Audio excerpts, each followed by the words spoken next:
Salut, je suis Gildas et ma mission c'est de t'aider à être éclairé et à prendre ta responsabilité à 100% en ce qui concerne ta vie et ta carrière pour exceller.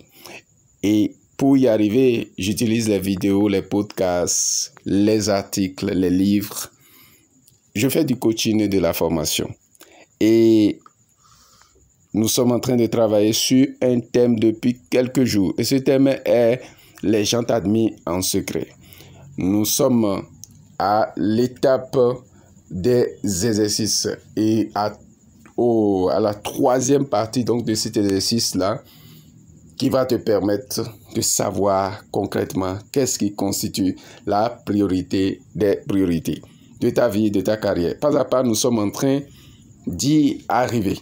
Rappelle-toi de notre exercice, il s'agit d'une poutre métallique en forme de I, I majuscule, mais en grand format, c'est-à-dire qui mesure de près de 40 mètres.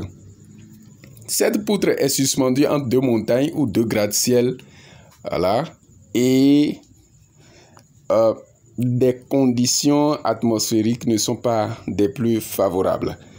Le vent qui souffle à ce niveau est à plus de 60 km à l'heure. La visibilité, elle est réduite. Un nouvel élément que j'ajoute maintenant est que je tiens de l'autre côté, d'un côté ton enfant de 2 ans ou de 3 ans, ou je tiens par la main un être qui t'est très cher. Et voici la déclaration, le défi que je te lance. Écoute, marche, ne rampe pas et viens jusqu'à moi. Si tu refuses de relever le défi, je lâche ton enfant ou l'être très cher. Tu es convaincu que je suis sérieux dans mes menaces. C'est-à-dire que dans ces conditions, il n'y a pas de marge de manœuvre où on dira « je suis en train de blaguer », c'est du vrai. Est-ce que dans ce cas, tu vas relever le défi, tu vas accepter relever le défi ou pas? Je rappelle que dans le cas passé, la plupart des gens ont refusé de faire, ils ont préféré leur vie aux 500 millions. Les 500 millions sont toujours sur la table, mais est-ce que cette fois-ci, tu acceptes relever le défi? Je précise que la plupart des gens soumis à ce test ont accepté relever le défi. Pourquoi? Le test montre que les gens tiennent à leur propre vie, mais quand il s'agit pour eux de définir la priorité entre leur vie et celle de leurs enfants, ils ont choisi celle de leurs enfants. Ceci est la preuve que j'aime mon enfant. L'amour, alors pour mon enfant, est une valeur suprême pour de nombreuses personnes.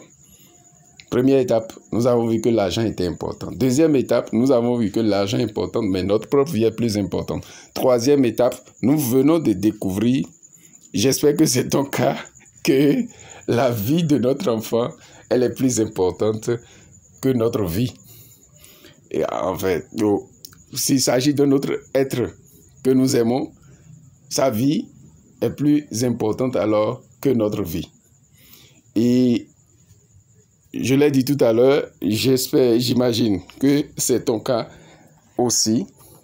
Et nous n'avons pas encore fini. Il y a des précisions et des ajustements que nous devons faire à la partie 4, à l'étape 4, j'allais dire. Car généralement, nos principes et nos valeurs, nous pouvons nous tromper par rapport à cela. Nous pouvons nous dire que telle chose constitue notre valeur suprême, alors que lorsqu'on nous soumet à certains exercices, nous avons la surprise que nous nous sommes totalement passés à côté de la plaque. Et c'est ce travail-là que nous allons faire à la 4e étape de cet exercice. J'espère que cet exercice, cette nouvelle étape a été utile pour toi. Si c'est le cas, n'oublie pas de partager la vidéo le temps que nous améliorons tout ceci. Et merci pour ton attention. D'ici là, porte-toi bien. Que la force soit avec toi.